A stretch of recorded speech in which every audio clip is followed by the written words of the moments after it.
And there is a sense in Europe, I think maybe potentially also in Australia and other areas of the world, that in all of these three areas, national governments are failing or potentially actively undermining it. So the climate agenda, for example, is of course directly attacking the last two, right? The ability to feed your people and the ability to provide energy.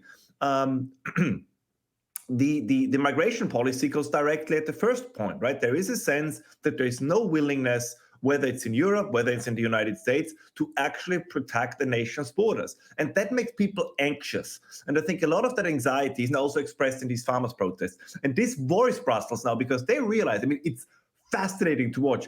They cannot get it under control because they are now starting to make compromises. They're paddling back on the pesticides. Yeah, they're paddling back. But the protests don't stop. I noticed that part of that problem, they're now complaining because Europe's voting in what they call far-right leaders, but basically they're just less socialist than the socialist leaders that they got there. They're complaining that Europe's shifting to the right instead of thinking to themselves, gee, I wonder why the public are so unhappy with the policies that we've been enacting. Now, you've touched on it. I have to ask you about this COP conference in Dubai that you went to. I mean, it's been a while, but the consequences will trickle through our parliaments for the next year or so.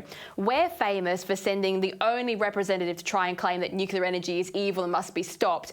But what about Europe? Because Europe really did go all in on the renewables dream, but now it's facing some serious issues. Nations cannot have energy insecurity on the eve of war, and they certainly can't have their aggressor's best friend, in this case China, in charge of their energy grids.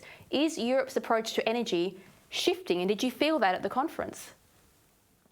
It's shifting in parts of Europe, right? And this brings us back to what we said before. That is, at least hypothetically, the beauty of the European system, because some countries can at some point become sane again. And then we hope that in the past, insanity spread. And now, fingers crossed that now maybe the opposite is happening and that sanity will actually start to spread.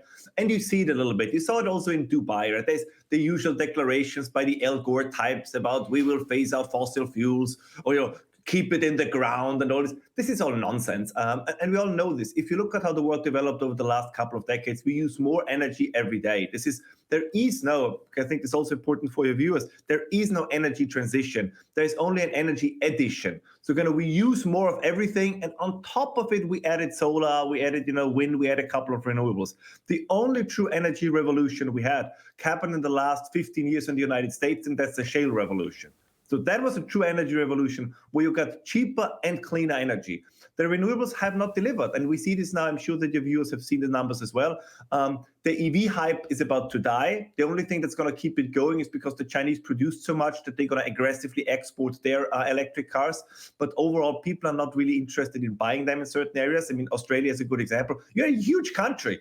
I'll always like this. Sometimes I can only recommend it to viewers. If you take Australia, take the map of Australia and put it over Europe. I think people underestimate